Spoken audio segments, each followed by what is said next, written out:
그러면 지금 이제 시가총액에 대해서 계속 우리 한국 기업들이 높아져야 뭐 M&A가 활성화되든 아니면 무슨 다른 글로벌 여러 가지 기업들하고 여러 가지 제휴가 됐든 그렇죠. 뭔가 계속 성장할 수 있는 하나의 기본 어떤 체력이 될 수 있다. 이 말씀을 하셨는데. 맞아요. 네. 예. 근데 이제 지금 많은 분들이 지금 주가가 올라왔잖아요. 그것도 단기간 내에 작년 많이 올라왔잖아요. 거의 두 배 가까이 올라오기도 했고. 이런 상황에 대해서 지금 들어가는 게 이게 불안한 거죠. 왜냐하면 내가 고점에 물릴 거 아니까 이런 걱정. 어떻게 생각하세요? 투자하기 제일 좋을 때는 지금이에요. 언제든지. 언제든지. 네, 왜 그럴까요? 나는 내일도 투자할 거기 때문에. 만약에 오늘 내 전 재산을 집도 팔아서 오늘 다 주식장에 오늘 넣겠다 그러면은 불안하죠. 그렇죠. 근데 나는 오늘도 투자할 거고 내일도 투자할 거고 모레도 투자할 거고 할 때 그 타이밍을 어떻게 맞춰요? 그죠? 그냥 그러니까 계속 돈이 나올 때마다. 그래서 사람들은요, 그게 이제 타이밍을 맞추는 걸 아직도 투자라고 착각을 해요. 그러니까 3,000이 되니까 2,500 되면 내가 사야지 한다고요. 근데 3,000에도 사고 2,500도 사고 어차피 내 전체 자산에 빚을 내서 투자하는 건 아니잖아요. 네. 그러면 2,500도 사고 3,000도 그걸 이제 보통 달러 코스트 에버리지라고 하잖아요. 그래서 그런 거 따지지 마라. 오케이, 내가 주식시장을 주식에 대해서 내가 부정적인 생각 갖고 있었는데 오늘부터 좀 생각 달리 해야 되겠다. 그럼 오늘부터 사는 거예요. 근데 펀드부터 사기를 원하는 거고 연금저축 펀드부터 해라. 그런 세금 혜택이 있으니까. 그리고 10,000원도 좋고 커피 사 먹지 말고 그 돈으로 투자하고 내가 잘못된 소비가 있었다 그러면 그걸로 투자하고 그러면 되게 재밌어요. 그러면 자기 재산이 늘어나는 거를 경험하거든요. 사람들은 자기가 손해본 거로 포커스해요. 그러니까 내가 100만 원씩 샀는데 80만 원 되면 막 잠을 못 자는 거예요. 그거를 이겨내야 돼요. 그건 아무것도 아니에요. 내가 주식에 투자하는 이유는 내가 20년 후에 내가 노후 준비 되느냐 안 되느냐인데 지금 100만 원 투자해서 20만 원 손해본 거에 막 그냥 안타까워하고 그러는 게 아니라 20만 원 손해봤지만 또 살 거잖아요. 네. 또 살 거잖아요. 그 다음에 나중에 했었더니 아까 제가 초대 얘기했듯이 주식을 모으는 거다. 쭉 모았더니 만주가 되더라. 만주를 갖고 있다는 그 사실이 중요한 거지. 내가 얼마 벌었다. 20% 벌었다. 30% 벌었다. 20% 손해봤다. 그건 아무런 의미가 없는 거예요. 왜냐하면 20년 지나면 20% 손해봤다는 게 중요한 게 아니라 내가 10배를 벌었는지 20배를 벌었는지를 알게 돼요. 그래서 그 리스크를 줄이는 방법은 타이밍을 맞추는 게 아니에요. 리스크를 줄이는 방법은 내가 이 회사를 왜 샀는지, 이 펀드를 왜 샀는지, 뭘 보고 투자했는지 이게 중요하지. 막 차트를 보고 막 요때 샀다가 또 요때 팔았다가 그거는 100% 실패할 수밖에 없어요. 네. 그러니까 저도 이렇게 댓글들을 보면은 예를 들어서 뭐 삼성전자를 샀는데 뭐 지금 마이너스 뭐 10%다, 20%다 막 고민하고 걱정하시는 분들 이런 분들이 있더라고요. 그러니까 그런 어떤 글들 뭐 삼성전자만이 아니라 다른 주식도 그렇고 뭐 애플도 그렇고 예를 들어서 근데 그러한 근간에는 뭐가 있냐면 팔 생각을 하니까 지금 손해난 게 억울한 거예요. 근데 말씀하신 대로 내가 이거를 장기적으로 계속 사 모으고 이게 나중에 이렇게 큰 돈이 될 거라는 어떤 비전과 계획과 그 마인드가 있다고 하면 싸졌네 워렌 버핏 말처럼 싸게 살 수 있는 기회네 이렇게 되는데 박앤세일이죠. 이게 싸게 살 수 있는 좋은 기회네 오히려 좋아하는데 왜냐면 내가 사 모으려는 목표의 과정이니까. 그렇죠. 근데 그래서 사람들은요 주식을 사자마자 언제 팔을까 걱정을 해요. 그러니까 딱 파는 게 해서 아니에요. 수익 나면 이제 매도할 생각하니까 주식은 파는 게 거죠. 아닙니다. 절대로. 팔을 때는 거는요 주식을 판다는 거는 사지 말았어야 돼요. 팔 때는 예외 조항인 거예요. 모아라, 꾸준히 모아라. 근데 그게 참 안 되나 봐요. 안 되죠. PD 얘기를 하는데 제가 바로 옆에서 계속 그런 이야기를 잔소리처럼 여러 차례 얘기를 해도 안 되는데 돼요. 그래서 주식 투자를 자꾸 사람들은 기술로 알아요. 네. 기술적 분석을 하고 그런 타이밍을 맞추는 걸로 생각하는데 절대 그게 아니고요. 철학이에요. 철학이고 훈련입니다. 우리 많은 대기업의 그 회장님들 주식 사다 팔았다 하나요? 그렇죠. 안 하죠? 똑같이 하는 거야. 내가 회사 주인이다. 날 꾸준히 모은다. 그러면 노후 준비 되게 돼 있어요. 근데 내가 시장을 이길 수 있다고 착각하는 거, 나는 특별하게 맞출 수 있다고 착각하는 거, 그게 나의 어떻게 보면 나의 부를 더 증가시키는 게 아니라 깎아먹는 거죠. 네. 근데 이제 그 많은 분들, 그러니까 말씀하신 대로 이렇게 오르락 내리락 하는 그 그래프를 보면 이렇게 그렇잖아요. 그러니까는 항상 그런 자신을 좀 하는 것 같아요. 좀 고점에 팔고 저점에 다시 사고. 그러니까 그럴듯하죠. 예. 근데 과거를 보면 그럴듯한데 미래는 전혀 다르게 움직이거든요. 참 예측하기가 좀 쉽진 않더라고요. 아니에요. 예. 쉬운 게 아니라 불가능해요. 근데 이제 요즘 뭐 한국만이 아니라 미국도 그렇고 지금 전 세계가 엄청난 부채를 발행을 해가지고 유동성에 의해서 지금 시장이 올라왔잖아요. 그러니까 이것이 과연 그 펀더멘탈이 괜찮은 것이냐, 이게 기본적으로 어렵기 때문에 이게 폭락하게 될 거 아니냐라는 걱정을 많이들 하고 있단 말이죠. 그럴 수 있죠. 예.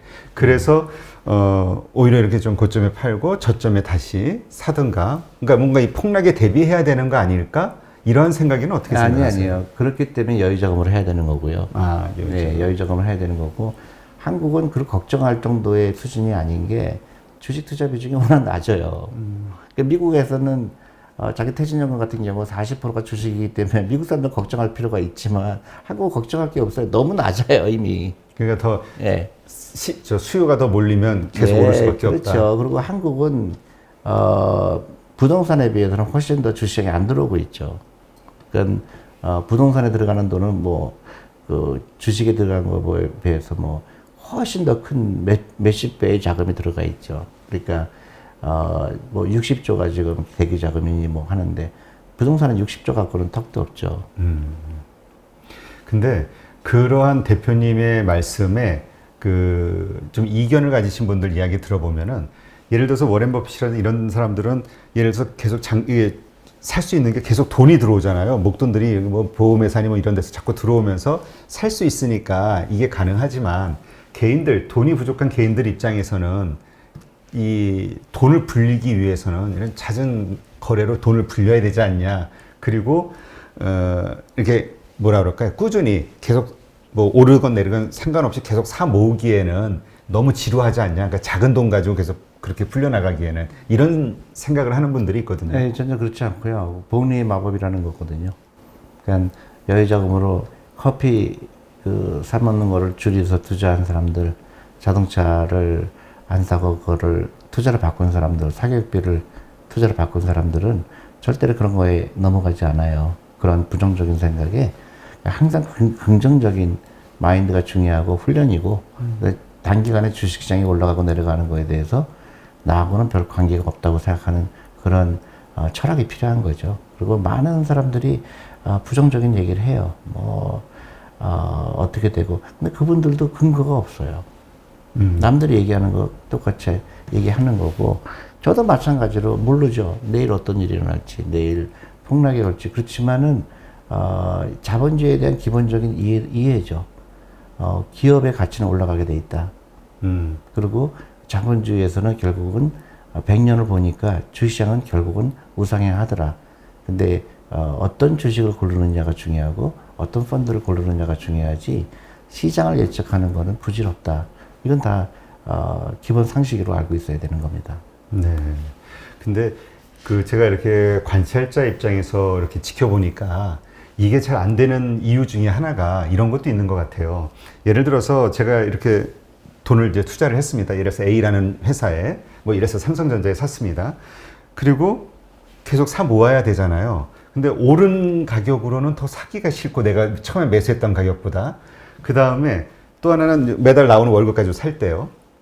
몇 개월 후에 살 때, 아니면 1년 후에 살 때, 올라 있으면은 사기가 좀 그렇고, 또 반대로 또 내려가 있으면 또 그 내려간 가격에서 살려는 생각보다는 그때 나타나는 또 새로운 매력이 있는 흥미로운 주식들에 사고 싶은 거예요. 그러니까 이 주식이 계속, 같은 주식이 이렇게 계속 모아지면서 그 말씀하신 대로 이 평균화되는 이런 효과보다는 그냥 처음에 샀던 거는 떨어진 거고, 그 상태에서 다른 주식을 사다 보니까 이거는 짜증나는 거죠, 볼 때마다.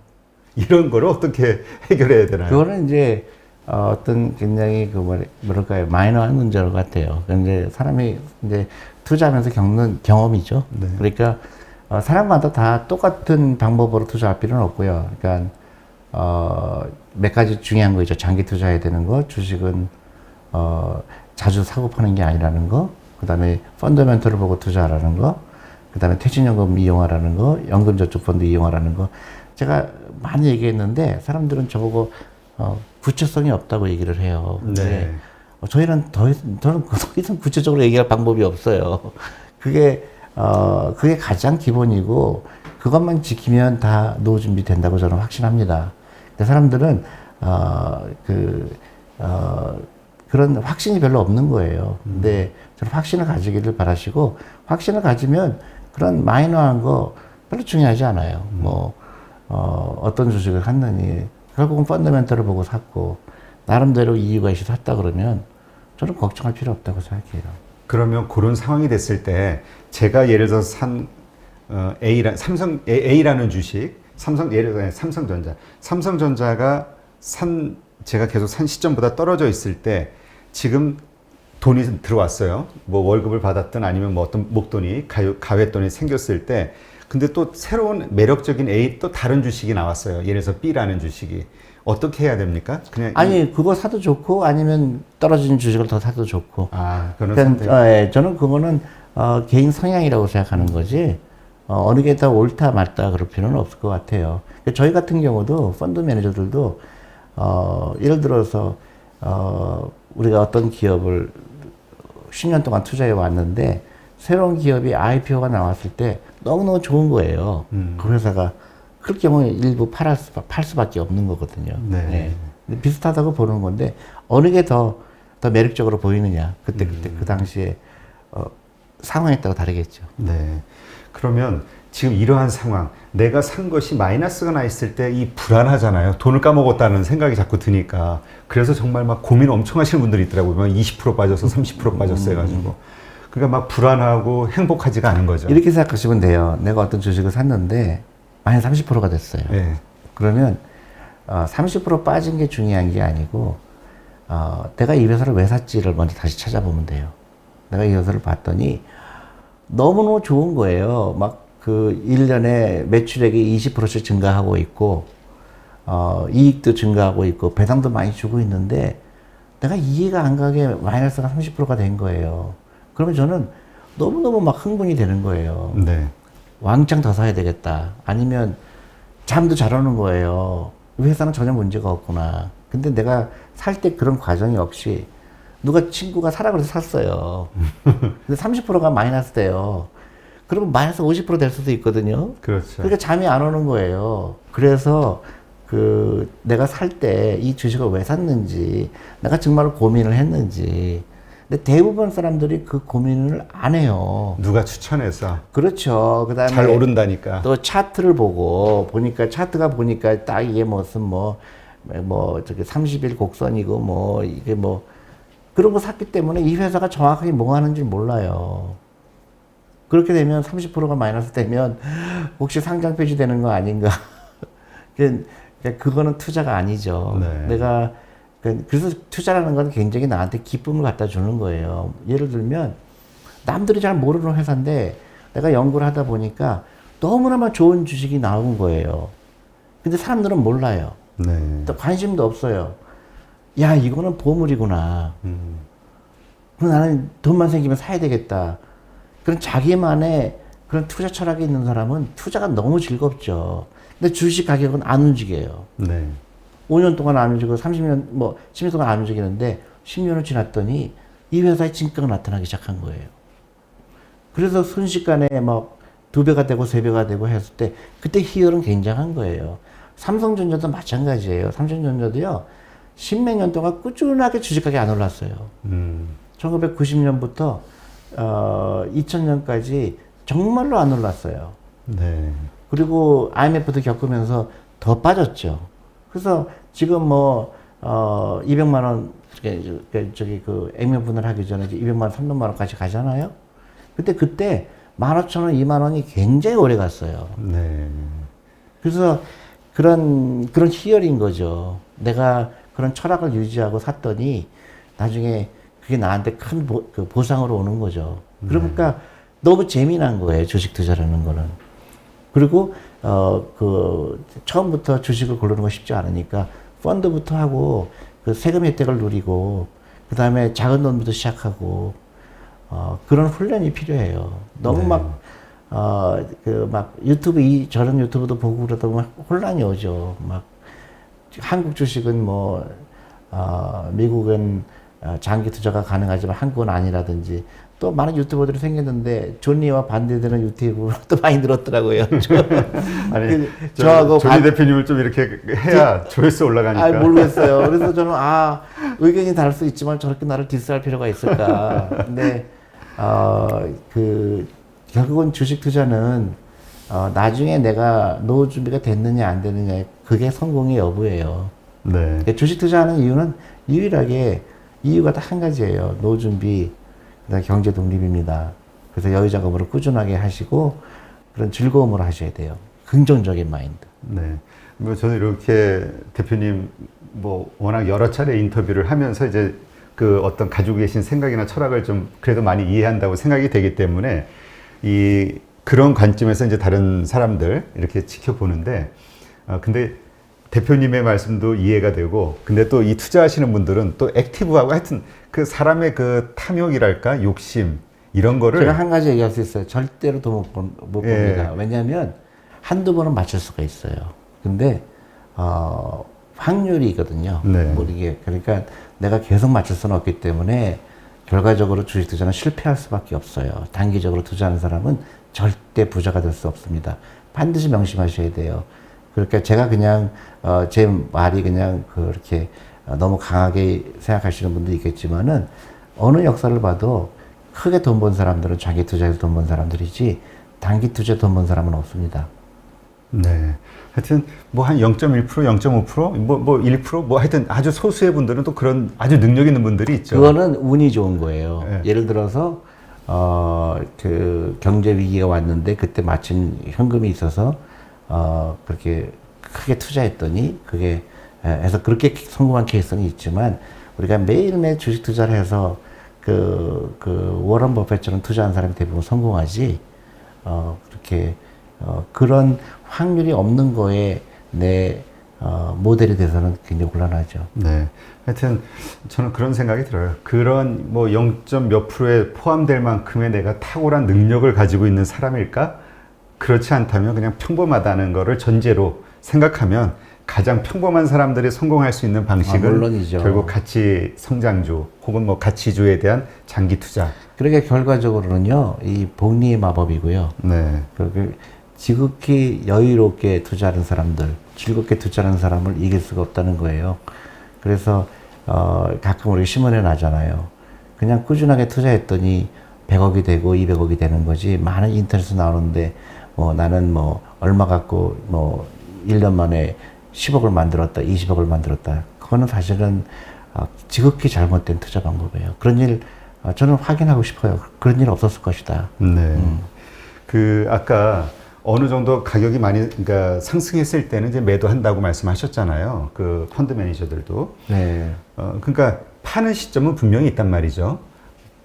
그 파는 시점. 그러니까 지금 연기금이 매도하는 거에는 비율을 맞추는 것도 있지만 또 가격이 많이 그만큼 올랐기 때문에 파는 거잖아요. 아니요. 그러니까 그게 잘못된 건 게, 그러니까 주식을 팔 때는 그 여러 가지 이유가 있죠.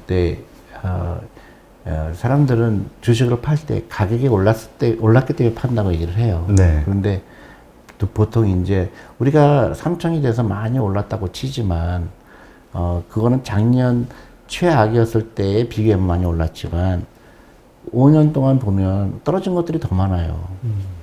10년으로 보면 떨어진 것들이 더 많아요. 그래서 저는 버블이 아니라고 얘기하고 싶고, 가격이 20% 올랐기 때문에 파는 거는 좋은 방법이 아니에요. 내가 파는 이유는 가격 때문에 파는 게 아니에요. 그러니까 연기금도 20% 올랐기 때문에 가격을 맞춰야 되기 때문에 비율을 맞춰야 파는 거는 그건 저는 굉장히 잘못됐다고 생각해요. 가격 때문에 파는 게 아니라 이래서 파는 거예요. 펀더멘털의 변화가 왔기 때문에. 그 다음에 그 기업 지배 구조가 정말 나빠졌기 때문에 아니면 천지개벽을 한 거예요. 새로운 게 나온 거예요. 우리가 상상하지 못한 기업들이 나오는 거예요. 뭐 코닥 옛날에 필름으로 시가총액도 컸고 전 세계 필름 시장에 뭐 90% 95% 갖고 있었는데 지금 없어졌잖아요. 없어지진 않았지만 거의 존재감이 없잖아요. 네. 그럴 때 이제 세상이 변한 거죠. 디지털이 되니까 그렇게 바뀔 수밖에 없고 또 새로운 인더스트리가 생기니까 거기에 일정 부분 투자해야 되기 때문에 매각은 가능하지만 내가 20% 벌었기 때문에 파는 거는 지극히 잘못된 투자 행태예요.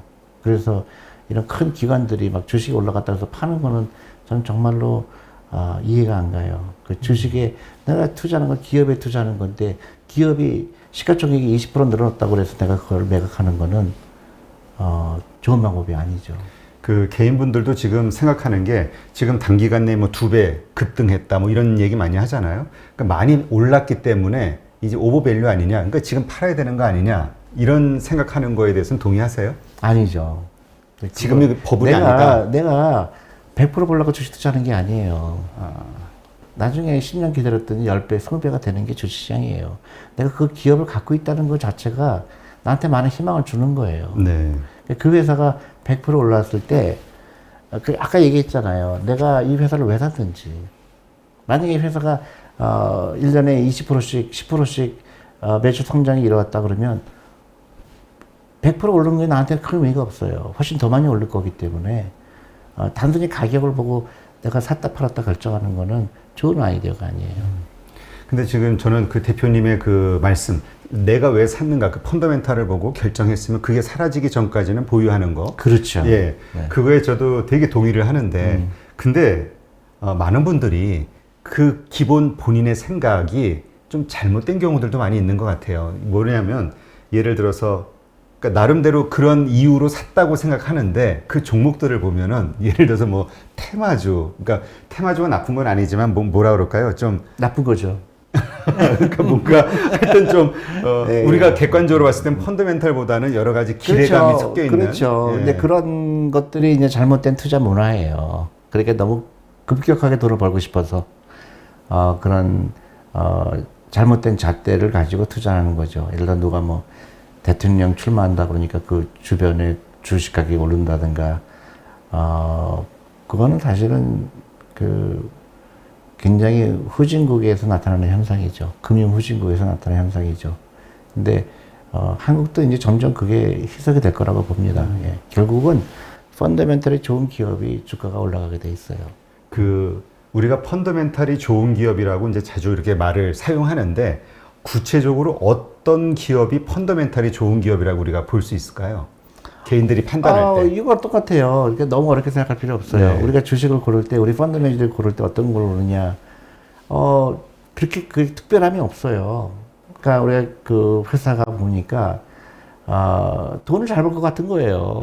매출이 계속 늘 것 같다. 예, 왜냐하면 이 회사 경쟁력이 있는 거예요. 그 다음에, 진입장벽이 높아요, 보니까. 그런 경쟁자가 나오기 힘들어요. 또, 그 회사의 브랜드 네임도. 예를 들어서 그 회사가 예를 들어서 갖고 있는 브랜드 네임이 이 회사의 물건을 비싸게 팔 수 있는 권리가 주어진 거예요. 또 어떤 경우는 이 회사의 그런 그 지배력, 그러니까 그 회사가 갖고 있는 그 마켓시어라든가 여러 가지 봤을 때 이 회사가 가격을 결정할 수 있는 위치냐. 그런 거. 그 다음에 확장성. 이 회사는 얼마나 크게 확장할 수 있는 여력이 있느냐.